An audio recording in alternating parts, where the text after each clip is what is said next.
আমি রিক্সা নিয়ে বাইরে ওই সকালে সন্ধ্যা পর্যন্ত চালাই, জমা দিয়া ঘরে আর কি 500-700 টাকা যায়। আগে তো গরমের দিনে আপনার অনেক সময় দুপুর বেলা বাইরে হয়েছি, বিকেল বেলা বাইরে হয়েছি এবং রাতের 1টা-2টা পর্যন্ত চালাইছি।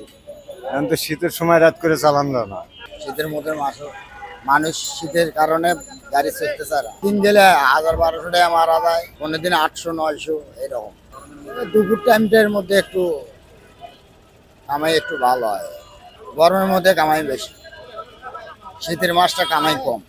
শাবাব এথনিক ওয়্যার পাঞ্জাবের জগতে একটি বিশ্বস্ত নাম।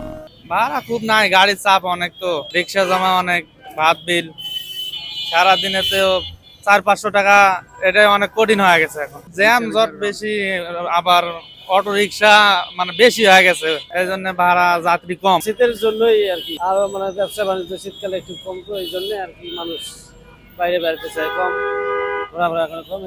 700-800 এরকম মনে হয়, 1000 পর্যন্ত, 1000 কমে হয়, বর্তমানে 1000 হয় না, 700-800 এর মধ্যেই থাকে আর কি।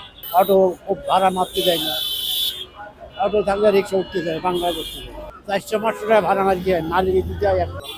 ওই ঘুমায় 1 ঘন্টা জিরায়, দেখবে জিরায় থাকে, দাঁড়ায় রোজ 1 ঘন্টা 2 ঘন্টা গেল, এখানে দাঁড়ায় রোজ 2 ঘন্টা। যা আসছে অটো 2 জন আছে, অটোরা